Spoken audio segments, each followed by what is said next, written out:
Let's play a Sonic game. Nah, I changed my mind. Maybe I'll watch the Sonic movie. Nope. Game, please. Can I go back to the movie, please? Please?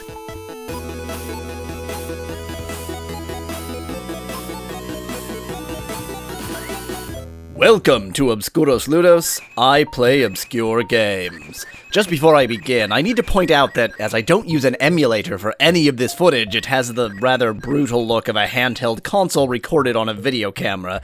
I'm very good at recording handheld video consoles. But that being said, most of the reason it looks so bad isn't my videography, but the screen. The gamecom is hard to see with your eyes. No, seriously, it's hard to see looking at it, let alone a camera. So apologies for the recording quality, but please do bear in mind that at least you're getting the authentic experience.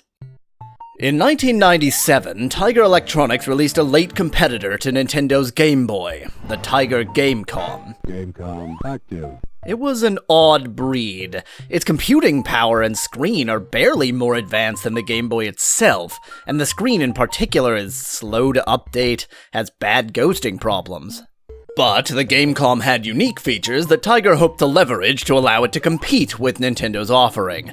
It was the first handheld game console with a touchscreen, though the touchscreen's resolution is so low that it only found use in puzzle and card games. It had a built-in modem for dial-up networking, if you want that for some reason, and it had dual cartridge slots so you could easily switch between two games, which isn't a feature I know of on any other game console. And it had very good sound synthesis for its time. And most curiously, it had an eclectic and wide-ranging, though small, library of games licensed from major brands, such as a complete port of Resident Evil 2 and, of course, what I'll be talking about today, Sonic Jam. Unfortunately, this array of major games was actually the downfall of the Gamecom. With Game Boy quality hardware and a particularly bad screen, a fast-paced game just doesn't work. Add on to that the fact that these games were ported by freelance programmers hired by Tiger with tight deadlines and loose requirements, and the result is that nearly every game for the system is a complete train wreck. Resident Evil 2 is slow and incomprehensible, Duke Nukem 3D is a rail shooter, Indy 500 had delayed controls, exactly what you want in a racing game. But I'm getting distracted. We're here to talk about Sonic.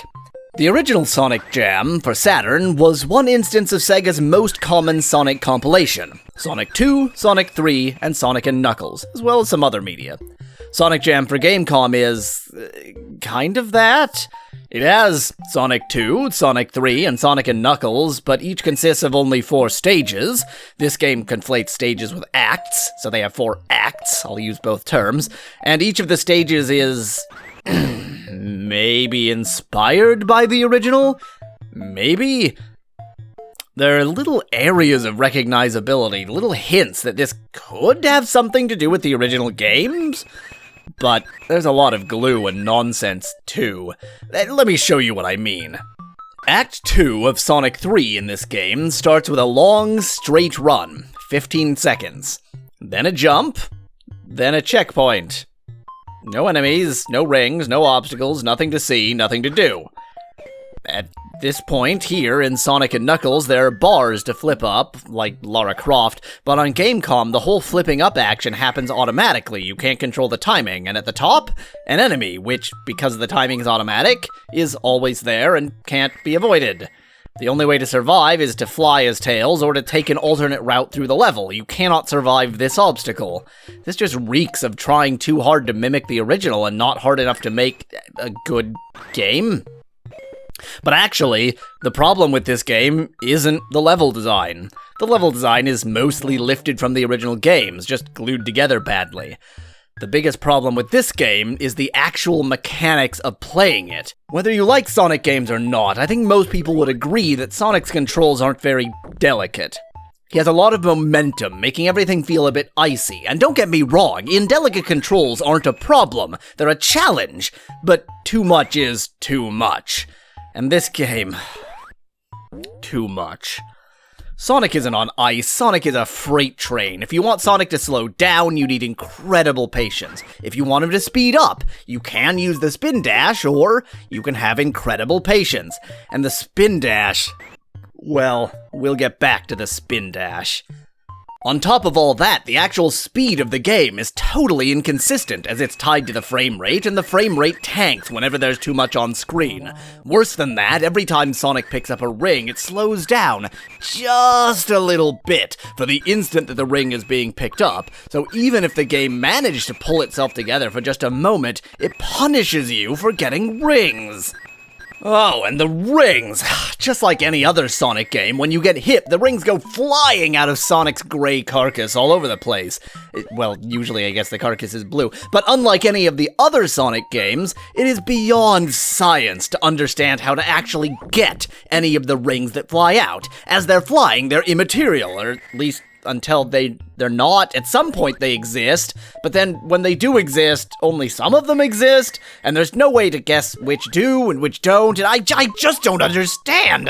About 90% of the time I get hit, I can't figure out how to get even one ring back. You go left, you go right, you stay in place, you jump, you fly, it just doesn't matter. When I do get rings back, it's sheer luck, and usually I can't get more than 2, so Sonic is impossible to control, and when you slam into something, you're essentially guaranteed to lose all your rings. But that much is true of any Sonic game. So, 6 of one, half a dozen of the other. What makes this game so bad? Well, just look at it.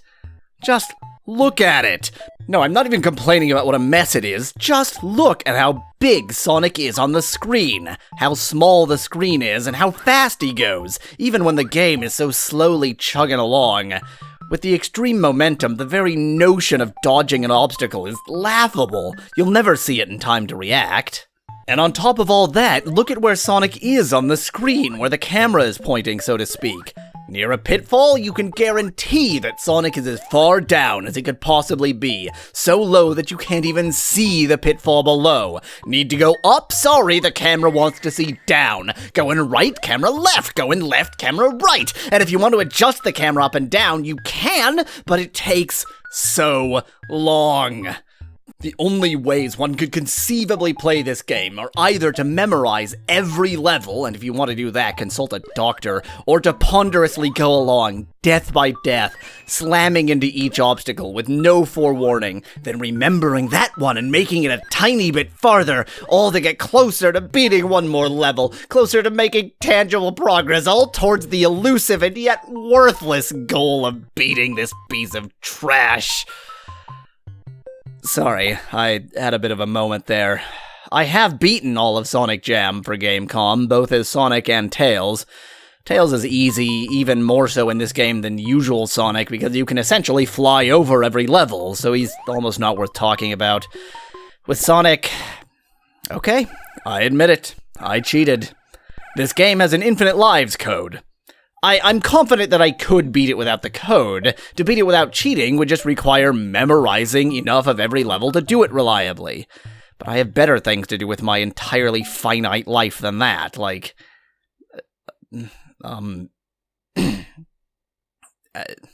okay, so I don't have anything better to do, but I could! Other than what I've already said, the game is more or less as you'd expect. Actually, if they'd just stuck to a few basic obstacles and enemies and thrown it together, it would be tolerable, if only because it would be so anodyne. But they didn't stick to that, did they? Worse than the slightly broken usual mechanics of this game are the momentary mechanics, gimmicks specific to specific areas. Here's just a few of them. Spikes aren't specific to specific areas, but here's what is. Some spikes hurt you if you hit them from the side. Some don't. If you're familiar with the original, I know what you're thinking. Those aren't spikes, they're enemies that look like no. They're just magic, sidey spikes. No spike enemies here. You just can never guess whether you can touch the side of any spike. In the first act of Sonic 3, the tree. This god-forsaken tree. I told you we get back to the spin dash. I don't know how others play Sonic games, but my usual approach goes like this. Always spin dash. Just always spin dash. It's the only hope you have for survival. But getting up this tree only functions if you're running, but not spin dashing. But even that isn't enough. You also have to let go of the directional button because he goes right and left in a pseudo-helix up the tree, and if you're holding either direction, it cancels it. The dance of controls to get Sonic to run up this thing is very, very precise, and only through hours of guesswork did I manage to figure it out. In case you thought the manual might help, by the way, no, I have it. No. The bonus stage, no, the less said the better about the bonus stages. This jump here is makeable, but only just barely if you jump at the last possible moment at full speed, and if you miss the jump, into Purgatory Pit with you. Because of Sonic's momentum, you'll invariably end up at the rightmost pixel of this pit, and because the game's programming is super high quality, that one pixel isn't death. But it isn't escapable either, it's purgatory! These mushrooms all bounce you, but almost none of them go anywhere. This flip-around thingy has the same problem as the tree. If you hold the run button, you'll cancel it. This hill is extremely wrong and reveals a curious mechanic, which, for all I know, could be true to the original too. I just don't know. The spin dash is fast, but it's not your fastest speed. In fact, the spin dash is a limit on your speed. To make it up this hill, once again, you must not spin dash. In fact, even then, you clearly don't have enough momentum to make it, but then get a magical boost, because why not? In fact, the slopes in general cause difficulty with Sonic's bizarre momentum, but this one here is in a place where you can't possibly have any speed. Doesn't matter how you get there. So the only way to get up it is to jump awkwardly, bit by bit like this, and suffer. Oh, and let me very briefly mention the bosses. They are lifted from the real games, but badly. Most of them are weirdly trivial to beat, particularly after a level with one of these gimmicks, which is so much harder to get past than any boss. Most of them are trivial to beat. The two exceptions are Mr. Bomb Dropper here, because of the combination of Sonic's incredible momentum and the blast's incredible hitboxes make dodging a near impossibility, and this one. This boss. Firstly, to even get here, you have to run over an invisible bridge. Yeah, invisible. It's just a bug. And it stops before the end of the gap, so you have to run out into a pit and then take a leap of faith. The pit's too big to jump without the leap of faith, so you do need the invisible bridge. Then, the boss himself will wear you out just trying to figure out when he's vulnerable. There are two opportunities, one of which is essentially impossible because he's over a pit, and the other of which is very brief, and every other time he can't be hurt. Once you finally figured that out and figured out the pattern, it's easy enough, but there's no guessing how you were supposed to figure it out in the first place. And finally, when you beat any of the games, you're treated to a medley of Sonic music. Beautiful. Oh, by the way, if you're wondering why the music sucks so much after I said at the beginning that the sounds are good on this system, well, that's just another gamecom anomaly. The music is nothing but a couple of square waves, the sound effects are full PCM audio, and if you haven't noticed, you can't play both at once. This system was designed by monkeys. So here we are. We've defeated Sonic Jam for gamecom. What have we learned today?